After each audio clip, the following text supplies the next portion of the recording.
you get to a point where I don't feel like, what else do I have left to prove? What, going to like the number one market and going to New York? And do I have to show everyone that to show, oh, look, I made it? I don't think so. I think you get to a point in your career where you're comfortable enough where you're done market climbing and where you have to go for quality of life.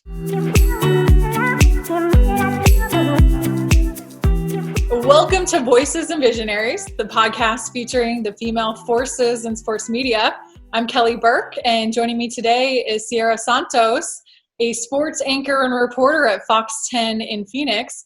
Siera also is a fellow Arizona State and Walter Cronkite School of Journalism graduate. Go Devils! Siera, great to have you on the show. How are you? Thanks so much for having me. Really appreciate it. Like, I was getting ready and I'm like, I usually don't put makeup on my days off, but you know what? I'm excited to talk right now. I was like, I'll put a little blush on. It's all good. So thanks for having me. I really appreciate it. And I'm excited to talk to you. Excited to connect with you. And I appreciate you putting on the makeup. I know we have to wear it so much with what we do that it's a pain in the butt on your days off when you just want to be barefaced and lounge around, not do your hair. And then here I am making you do it. No, it's a good thing because I got people to meet up with after this. So it was like I was already ready. Now I can get in the car and go. Good.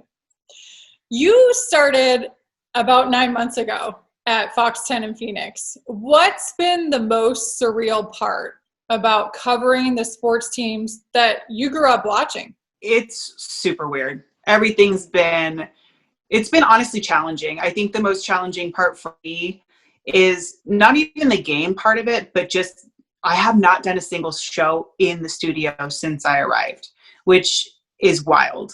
I've only gone inside the studio once to sign my paperwork, and that was pretty much it.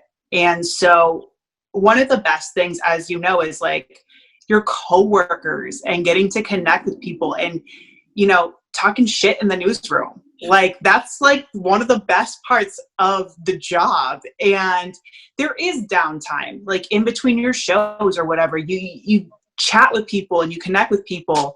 And that's been one of the hardest parts of coming here during the beginning of the pandemic is not being able to meet my coworkers, not being able to hang out in the studio. And then on top of that, somebody asked me in a student forum, like, how do you make connections with athletes via Zoom and, via Zoom conference call? And I told her, I said, you don't. I don't know how you could possibly make some type of personal connection with somebody when there are 25 other people on the call. It's like you can't really have those personal type of conversations with somebody, and it feels weird, or I don't know, it feels icky. I'm just not a big fan of it. So whereas one of my strengths, I feel like, is being able to make connections with athletes, I can't do that because I haven't even met any of them face to face. The only one I've gotten to meet that I did a one-on-one interview with thus far has been Larry Fitzgerald. And that was because he was doing a COVID type event where he was providing meals for first responders. So he's the only one I've gotten to meet face to face and say, hi, I'm Siera, like, good to meet you. I'm the new kid in town. And of course he was fantastic. I mean, he's the ultimate professional. But as far as, Diamondbacks games, Cardinals games, ASU games, Coyotes games, none of them. I haven't been able to talk to anybody. So it's kind of, I hate to say this, but it's taken a lot of the joy out of my job. That's one of the things that I love to do is getting to know people. And you just really can't do that right now.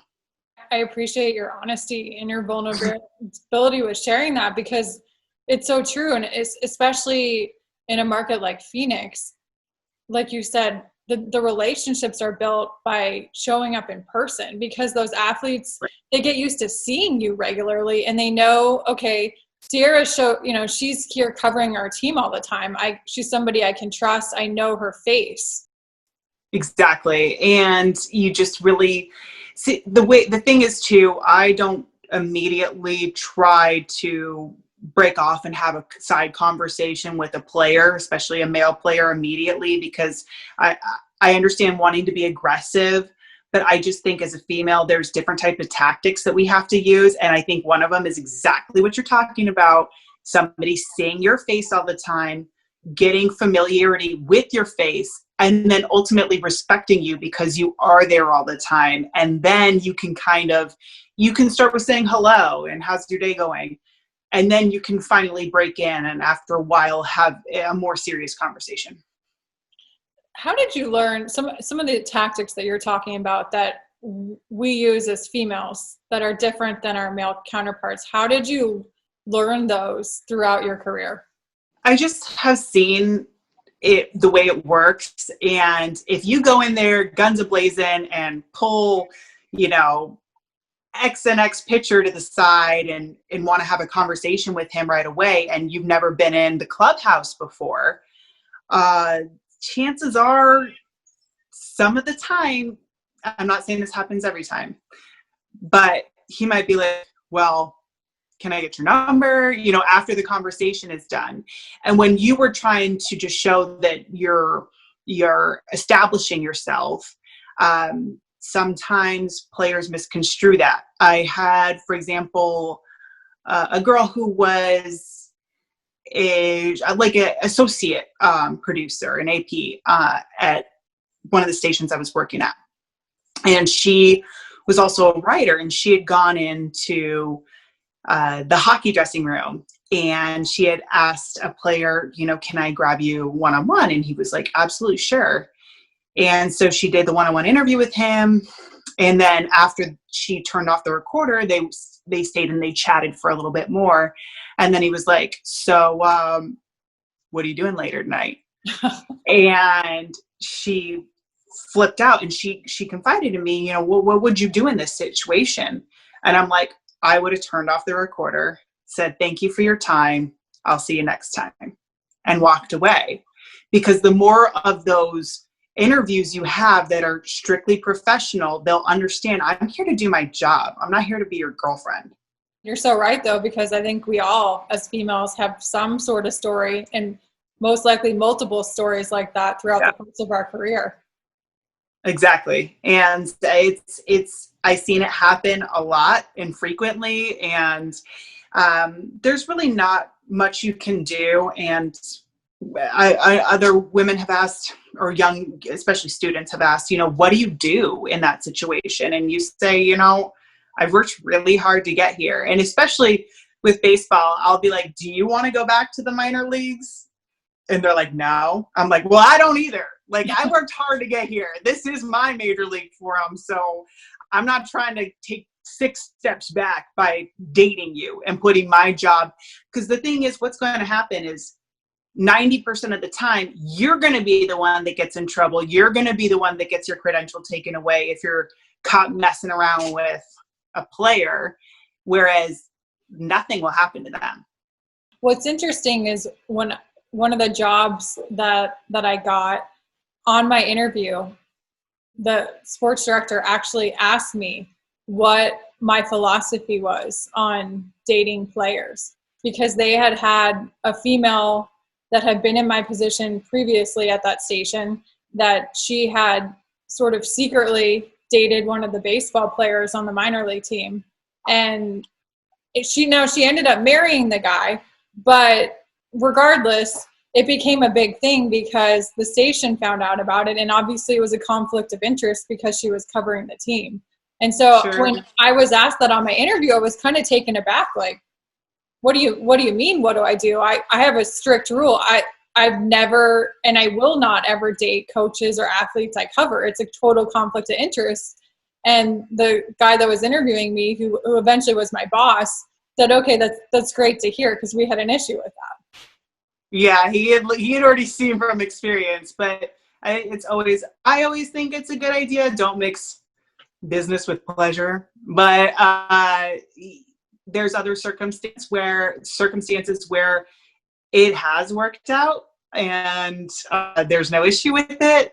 And I just don't consider myself that lucky in anything in my life where I'm like, oh yeah, that would just totally work out and I'd get to keep my job. And you've seen kind of in different market. And the one thing is, players will always be like, no one's going to know. No one's going to find out. Please, everybody knows.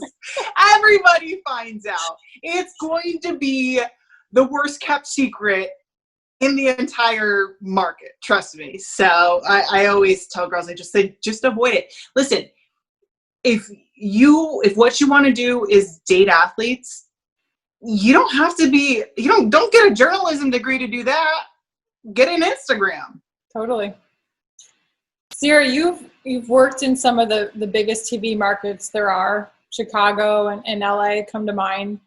What did those experiences teach you that helped you realize you were ready to start this new chapter back home in Phoenix?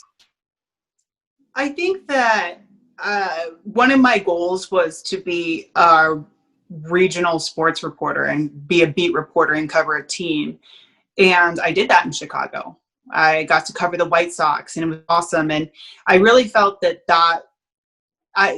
sometimes people go into college or they graduate and they say, I want to be a Sports Center anchor. And if that doesn't happen, then I'm a failure.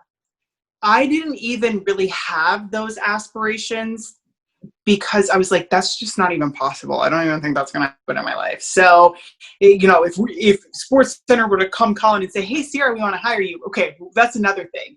But it wasn't even on my radar. So what I wanted to do was tell stories, be able to get inside information that nobody else would ever be able to get.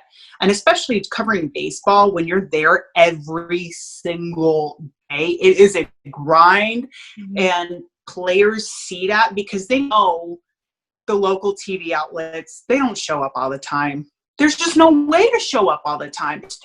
There's other sports going on. And that's the one thing in local TV is that you can't be there every day. There's just no way. And you have an obligation to cover the full spectrum of sports in your market. So it would be unfair to just go to the Diamondbacks every single day and ignore whatever the Coyotes doing, or vice versa. The other thing too is I moved around a lot, and it's kind of, I got to the point where I love Chicago. It's one of my favorite cities in the world.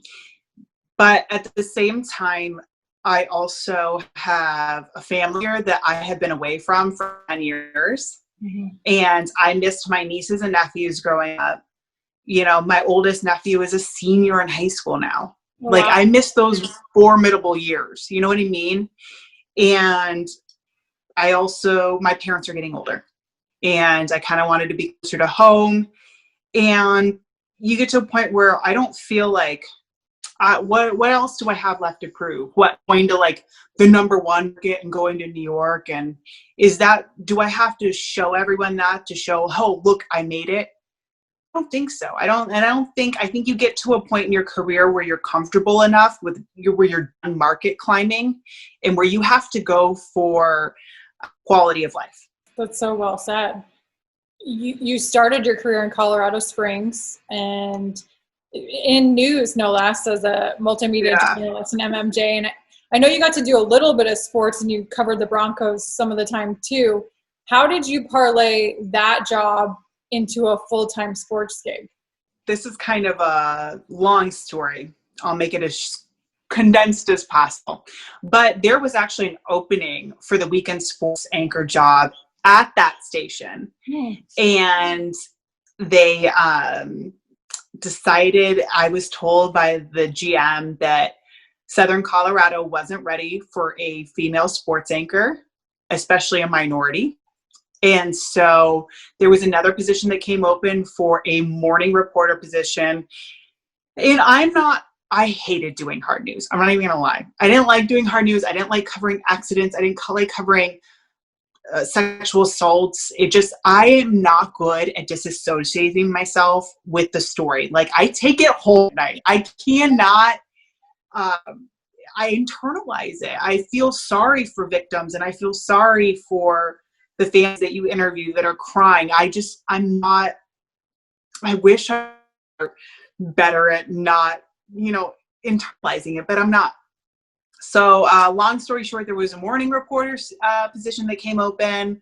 That was another position that I got turned down for because the only other Hispanic at the station was also on the morning. So they didn't want to put the two Hispanics in the same time slot. And so I asked to be let out of my contract, and I took all my sports stuff. So luckily I was at the NBC affiliate, and I had gotten to do a ton of Olympics coverage and stuff like that because the Olympics were on NBC, and I had already had experience shooting high school football. So I did high school football every Friday. And so I applied for a producer photog position in Oklahoma City, and I ended up getting it. And there was no guarantee that I was going to be on her, but I was so unhappy doing news that I was willing to take that gamble that I may not be on air at this position, but at least I'm covering sports. And I ended up taking the risk. And then I think I was on her in less than 2 months. And it wasn't something where I pushed it. I was just like, no, I'm going to show you that I can produce the show. I'm going to show you that I can shoot these games. And soon enough, they were like, hey, Siera, we need you to anchor, or we need you to report. So it came by itself. That's awesome. Good for you. You've worked in markets all over the country, from, as you mentioned, Colorado Springs, Oklahoma City, Los Angeles, Chicago, at a couple different places. What are the biggest misconceptions about having a career in local TV? That I think that people think that small markets just suck. And they're not that bad. Like, you get to meet friends that you be friends with forever and ever for your whole entire career. My roommate in Colorado Springs is still one of my best friends. She's now like big time Fox News Network correspondent. Like, wow. She's a big deal. And so she is still one of the people I talk to all the time, where I confide in her. We talk about career stuff. We talk about relationships, boyfriends, whatever, you name it. So we used to have so much fun. And I mean, I think that there's this, especially with students who are graduating right now, nobody ever wants to go to a small market. Okay. We all want to start in Phoenix, but 90% of the time, especially in sports, it's just not going to happen. You got to go put in your time somewhere, and it'll come, but you got to stick it out. And I also think that one of the issues that I've seen with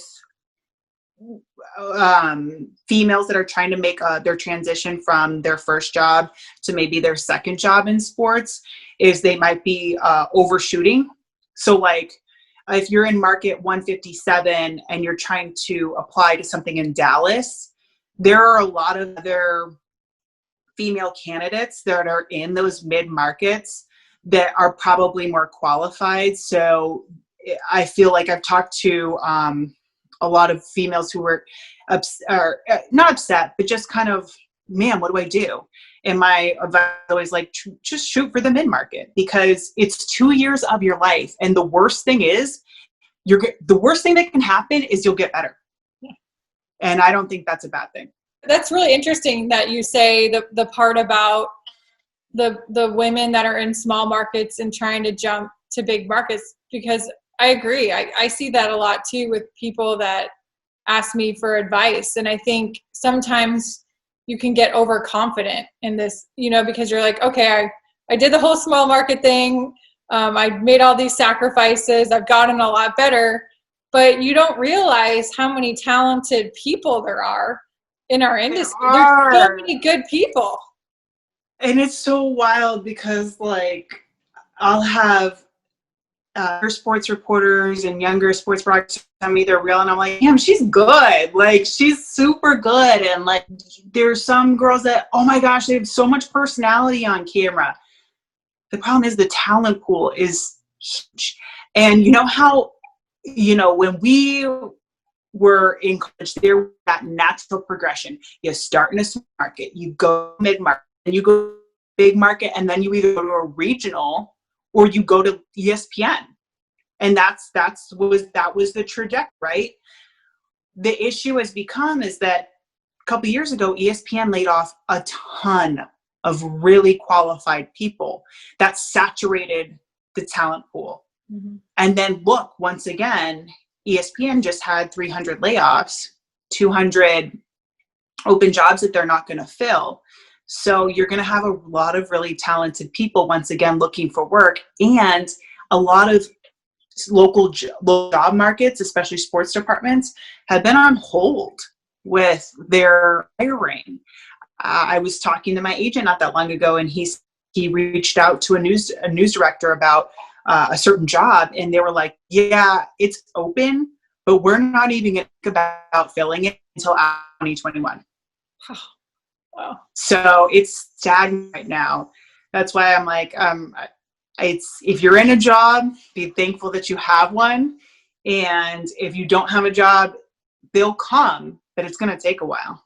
It struck me that when you were in Chicago, you were the first Latina on staff at NBC Sports Chicago in the number 3 sports market in the country, which blows my mind because it's Chicago, and it seems that doesn't seem progressive at all.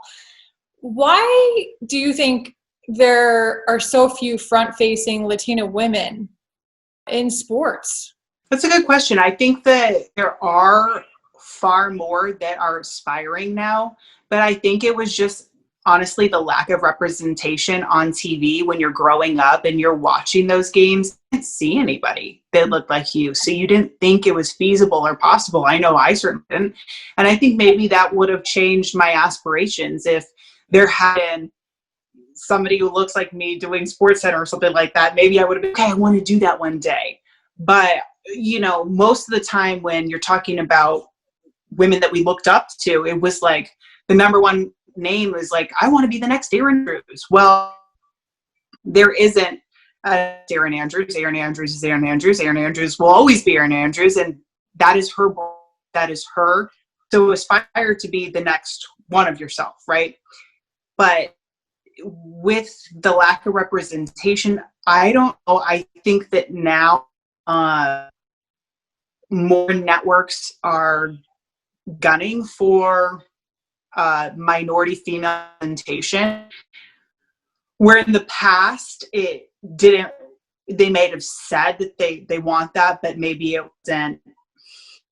It wasn't reflected in the hiring decisions. Yeah. But you look at like MJ Acosta, like she NFL Network. I mean, so like seeing her rise has been huge, and that's one of the Latinas and one of the biggest roles right now. You can also look at Tony Collins at ESPN. Mm-hmm. Again, but there's so few and far between that there's far more. People ask me that all the time. Oh, what do you think do you think it's really hard to get a job as a woman in sports? I don't think it's hard to get a job as a woman in sports. In fact, a lot of sports departments are trying to diversify their staff, but they're not necessarily trying to diversify it with minority females. Yeah. It's they tick off the box with females, but it's not necessarily women of color. You hit the nail on the head. What challenges, you mentioned some of the things that your news director in Colorado Springs said to you, so that could be lumped in this question, but what challenges have you faced as a Hispanic woman in sports media? I think the biggest thing, there's been a lot of off comments that have been said to me that I'm just like, why would you say that? And there have been a lot of instances. I think the most just outright uh, discrimination was in Colorado Springs. I don't think it gets really worse than that. I think that that's just the way everything went down. It was a really terrible experience. And honestly, I wanted to quit after that. I was just like, I'm done. I don't want to do this anymore. I called my dad. My dad's like my biggest fan. I'm like, Dad, I'm not doing this anymore. I'm quitting. And he's like, just get a job in sports. And if you still hate it, I will buy your plane ticket home. And I'm like, okay, fine. So here I am, like 8 years later, and I'm still doing it. But I think there's a lot of different outlets too that Hispanic women can use, like especially NAHJ. I'm really involved in NAHJ, and that's opened up so many doors for me, and it's helped me connect with so many different people. So I always recommend, no matter what you do, whether you are African American or whether you're just a woman in sports, join one of the professional organizations, because I think those are huge training grounds, and it's great to make connections. It's a great way to potentially find a job. I remember I went to NAHJ before I got hired by NBC Sports Chicago, and I got a call 2 days after I accepted the job, and they were like, this is such and such news director in Tampa. And I was like, I'd met with her, and I was like, hey, how are you? She's like, hey, I got a job opening for a sports director, interested. And I'm like, I actually just accepted a job, but thank you so much. So there are things like that had several friends that only go to the conferences. They never have applied for anything. They just go to the conferences and manage to get their next job every single time. Wow. So I don't know. I want to say, I think one of the things that I was apprehensive about, honestly, when I was applying to 10, and I was like, well, Richard Sines is there. He's going to be the number one guy. I was like, there's no way they're going to have 2 Latinos in the same sports department in the market. There's no way. Like, I was just like, they already got their token Latino. I can just forget it. You know what I mean? So I discounted myself, thinking there's no way they're going to want this. And thank God that they did, and they saw the opportunity, and that it wasn't so much about having a Santos or a Sines or whatever last name you have. It was more about what I bring to the table, and not necessarily my background or my race, right? Yeah. So I think you get discouraged though. You know what I mean? You look at a sports department, if they already have a female, you're like, nah, there's no way they're going to hire me. There's no way they're going to hire me. And that's how I felt also at Fox 32 in Chicago, is that they already had a main anchor sports director who was male. They had their weekend person who was a female, and they were looking for a number 3. And I was like, I'll apply, I guess, but they already got their female. And they were like, nope, there's room for one more. I was like, all right, let's do this. So sometimes you're pleasantly surprised. So I think when you look at the station bios and you see that, oh, they already have a woman, shoot, go apply. Who cares? Yeah. They can only say no. That's good advice. I literally had those same thoughts as I would apply for jobs in local TV when I was exactly what I mean. Yeah, because I'd look at the bios of the station. Exactly. If they had a woman, I'm like, I'm not going to get this. I'm going to apply, but I'm not going to get this job. They already have a woman. Right. And I think that we often think that way. And, it's the same thing though. If you are African American, you look at, they say, oh, they already have an African American, they don't want it. So I think it's really shitty that we think that way. You know what I mean? And it's really shitty that news directors think that way, or the people that are doing the hiring usually think that way. So we think that way. Yeah. But I think that I'm hoping that this is going to be an ongoing change. You know what I mean? And it's crazy to me that Richard Sines and I are the only 2 minorities that work in sports now, with the retirement of Bruce Cooper in this market. So it is what it is, and hopefully it continues to change. I'm just so glad that Fox 10, it's not even a risk that they took. I don't look at it as a risk, but it's I just love everything about that they decided to make that decision, because as you and I talked about off air before we started taping this, you don't see that. You just don't see that No. in local TV. And really everything we're talking about, it's really a referendum and reflection on our industry and the fact that our industry has to be better. Yeah, I know, I agree. And I think it's slowly changing. I think what people want to see themselves represented on TV.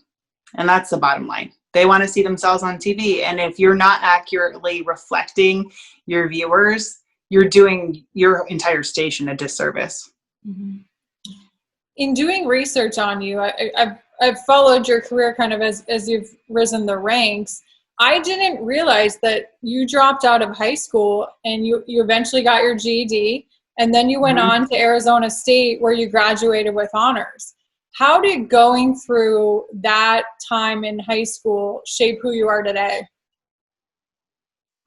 It wasn't easy. And I honestly if you would have asked me if I was in high school, if I thought I was going to be here, and the answer is absolutely not.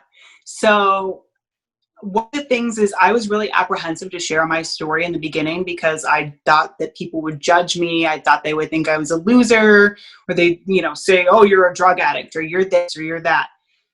And the truth is, I just was a bad kid. I was a wild child. I was all over the place, and I don't think that that's an uncommon story. I don't think that that's a unique thing. I think usually there's always like one in the family, right? So I dropped out because I was in inpatient treatment for the second time. I had issues with eating disorders and all different types of things. So I was actually in a bad girl boot camp, and that's where I got my GET, was in Southern Utah. And then when I got back home, I was pretty much, I don't want to say grounded, but like my parents were like, you're not using the car, you're staying right here. And so my dad was also like, you're also waking your ass up at 8:00. Like, I'm not letting you sleep in and waste the day.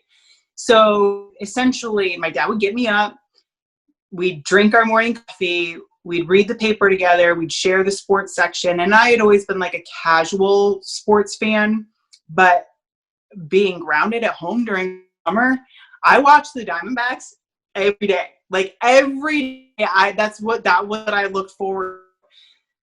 Not that there was no Netflix, and I couldn't like go binge watch Game of Thrones or whatever. It didn't work like that. So I would look forward to watching the Diamondbacks every day. I watched the pregame show, I watched the game, I watched the postgame show. So I was tracking them where they were at in the standings. I was like, okay, NL West, blah, blah. And so that upcoming Sun season, I was like, yo, Dad, we got to get season tickets to the Suns because they're going to win the championship this year. And this is when it was Amari Stoudemire, Steve Nash, Sean Marion.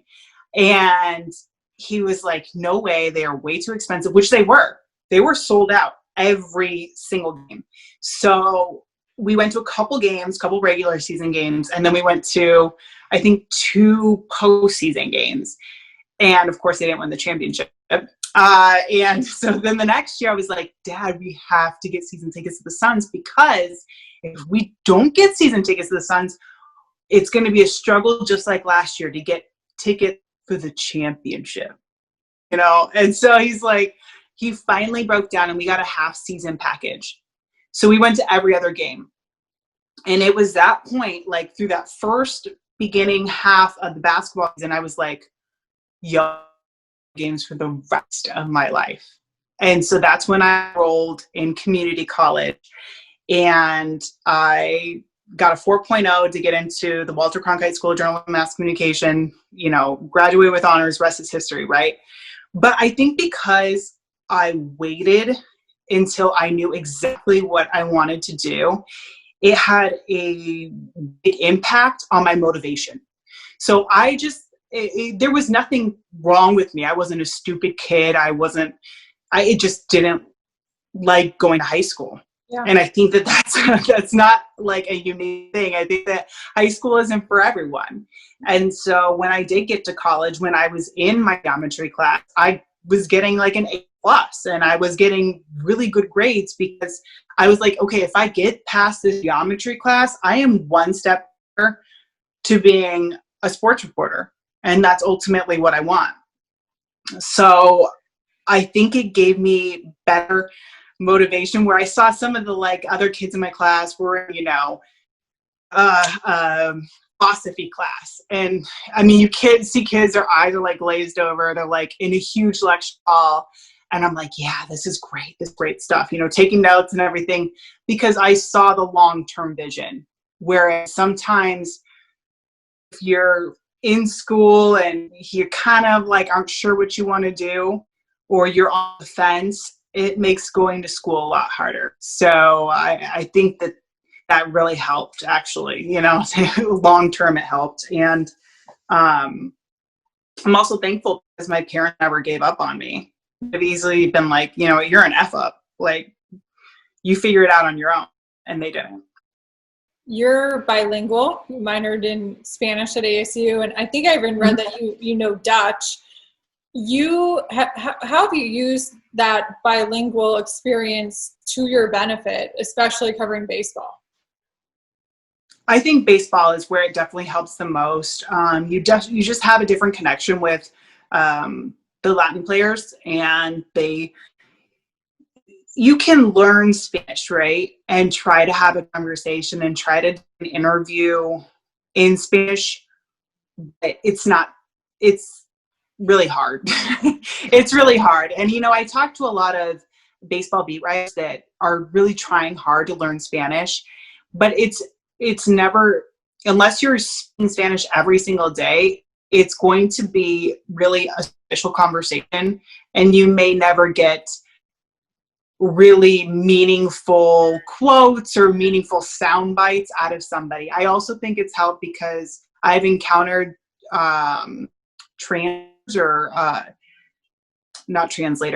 interpreters. And sometimes I listen to how they're reading the player, and it's nothing what the player said, or it's taken out of context, or there's critical information that's been left out. Like, I'll give you an example. One time, this player was talking about a guy who was going to the All-Star game, and he said that he was a superestrella. He's a superstar.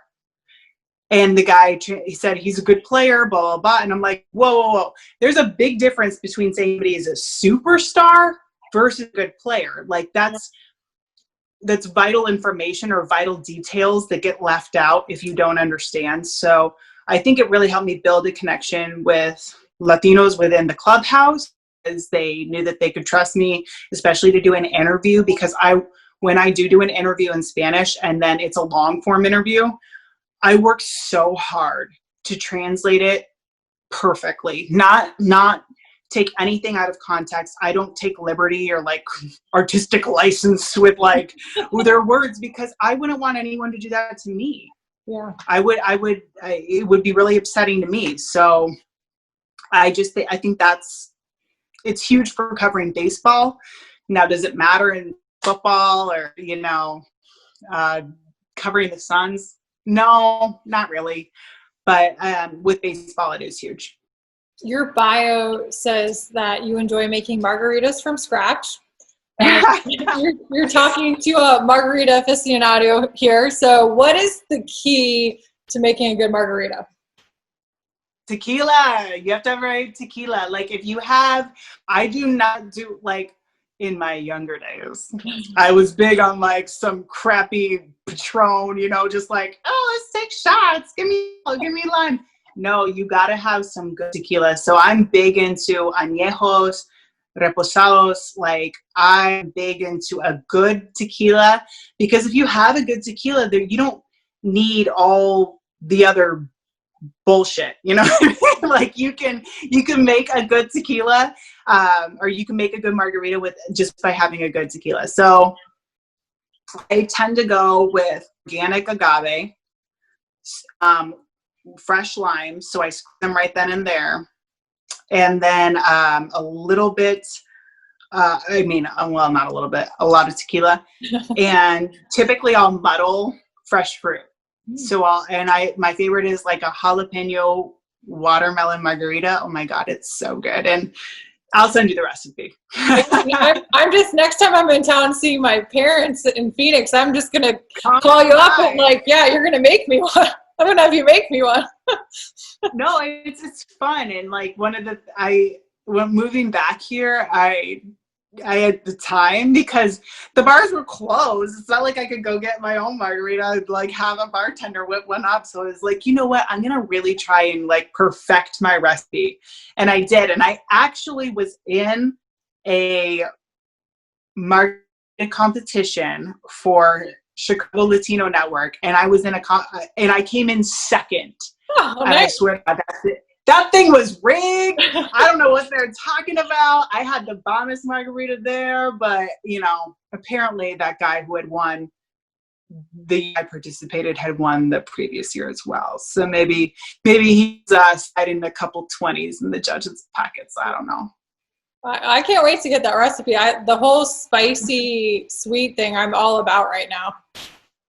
Yeah, I had a margarita the other night, and the guy was like, he said, "Oh, it's a spicy, blah, blah, blah." And I tried, I was like, this is not spicy. He's like, okay, next time I'll muddle it more. I'm like, yeah, muddle it more, bro. I know that your experience in Phoenix right now hasn't been a normal one in local TV, but the stories you have covered, what's been your favorite sports story so far? That's a good question. We did a really fun shoot with a chef who is, he does a lot of he's not his personal chef, but he does a lot of meal preps for Kyler Murray. And so he was so fun to talk to, and he had such a cool backstory on how he got to where he's at. That was one of the fun ones I've gotten to do. We don't get to do too many features and stuff like that just because there is still a lot of limitations with who we can have interaction with. For example, we have to take our temperature and fill out an entire survey on an app before we even leave to go cover a story. So we're always very cautious. And I think that was probably one of my favorite stories that I've gotten to cover, though, because the food was good. And the guy he was just, when you vibe with somebody, like when you're doing an interview and you're vibing, you're like, yeah, well, like we're on the same page.